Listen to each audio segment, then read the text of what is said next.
Good morning, good afternoon, and good evening, Grape fam. I'm Felix, and it is time for the weekly update on June 25th. So let's get into it, starting with stats. We'll start with Grape, and it's been a great week because we've seen a nice strong recovery from that brief depeg we experienced last week. In fact, we can see if we take this ruler here for a period of just over 7 days since our last update, we're looking at about a 15% price growth in Grape, but most importantly, we are above this crucial blue line here, which means that Grape is above peg and the winery is back to printing. Because of that, it's no surprise that the wine token has also seen fairly significant growth in the past week. In fact, in that same time, we have seen from June 18th to today roughly a 50% price increase in wine, and that's to be expected because you do see some heavy selling whenever a grape goes under peg and the winery stops printing, followed by generally some rebuying when people believe that the winery is a safer option and we see grape over peg, so the winery can begin printing again. Our TVL is closing in on 12 million now, sitting at just above 11.5 million, which if you remember our last weekly update, we were roughly 8.5 at that point that I made that last update, closing in on 9. So this is a great rise from last week, a huge increase of roughly 30%, and our all-time high for TVL is roughly 12 million before the dip last week following that MIM peg. So it'll be exciting to see if we can break that this week. And that means I might have a new all-time high to share with you guys at the next update. And as you can see, the NFT reward pool is pretty stocked up. Airdrops are continuing for that. The airdrop calculator has been updated to include the number of tickets for each NFT as well as the number of tickets for each node. We like to check in on the NFT floor price as always, sitting right around 15 AVAX, which is actually a bump in the dollar value of the NFTs because we have seen a growth of over 30% in the price of AVAX this week. And we always talk about the importance of utilities for grapes, so it is amazing to be able to buy and sell our winery collection NFTs using Grape as well as AVAX, and there is potential with this partnership with the Hexagon marketplace for Grape to be a currency token to buy and sell other NFTs down the line. But for now, go ahead and list on Hexagon if you choose, and you will pay only 4% as a seller in fees versus 10% on the NF Trade platform, still with roughly 2% going in royalties to the Grape treasuries. So definitely check out Hexagon Marketplace. And another update that we can share this week is that the Magik.Farm auto compounder, which supports Avalanche, Binance Chain, Phantom, Kronos, and Aurora, which are close partners with the Grape protocol, as you should know by now, now offer not just the Grape-Mim Trader Joe vault here, but also they now offer the Grape-Mim Swapsicle LP vault on Magik. So if you have a Grape-Mim node from Swapsicle LP tokens, you can now claim your Swapsicle LP and stake them directly here on Magik Finance to auto compound those LP tokens until you choose to sell them or compound into a new node. And I'm happy to share that Grape has partnered with Pizza Game for our first collab giveaway with Pizza Game. We are sponsoring their current pizza party, and the pizza party includes a giveaway of 5 million pizza tokens and several NFTs, including a goon bag. So if you want to get involved, you can come on over to the Pizza Game app, or you can check out the Grape or Pizza Game Twitters for more information.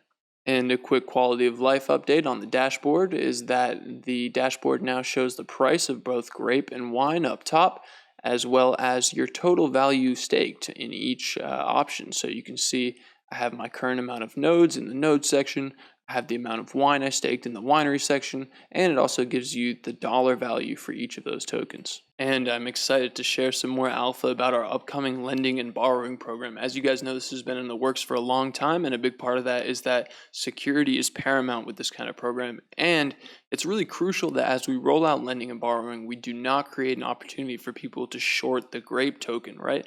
So we're taking all the necessary precautions with testing and making sure that all the contracts involved and just the mechanisms are going to serve the protocol in the way that's intended. But I can tell you guys that the platform will be called Vinium.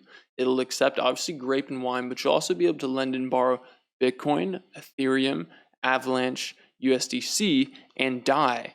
And because the program will roll out in partnership with Liquid Capital, there will be an opportunity to incorporate all of the tokens from the Liquid Capital partners, including Miniverse and many other AVAX, Binance, and Phantom projects. So look out for that, and we're really excited to have Liquid Capital on as a partner that will help us extend our reach. And finally, I just wanted to address a community question that we had for the AMA, and also one that I see in the Discord fairly frequently, which is about the nature of the node APRs and why they taper over time, what the calculation is that changes node APRs, right? And I can tell you that node APRs are based on several factors, namely the amount of nodes you personally hold, the rate of node creation recently, and the TVL of the node contract pool, right? So the one that changes most often, unless you're creating nodes frequently, is the rate of node creation recently, right? So as node creation slows down over time, the drip rate does decrease to protect the TVL in the contract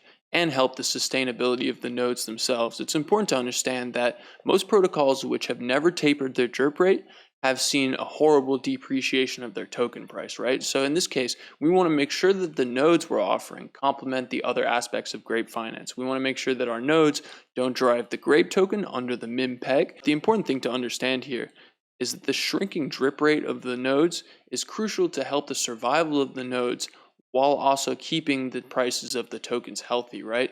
So that compromise needs to be struck in order to make sure that we can have nodes that do pay out over a long time and that the token doesn't also depreciate in price, right? So in my opinion, the best way to think of nodes are the way that our community manager, Nikki, described them, which is to say that nodes are sort of a complement and a hedge to the seniorage aspect of the protocol. So when Grape is trading it above the MIM peg for a long period of time, the winery will be printing for a long period of time, and as a result, the winery might be the most profitable option in the protocol for that period of time. On the other hand, when Grape goes below the 1 MIM peg price, then the winery will stop printing, and that process does shrink the rewards in both the vineyard farms and the winery. Of course, the winery rewards will turn off completely anytime Grape is below peg.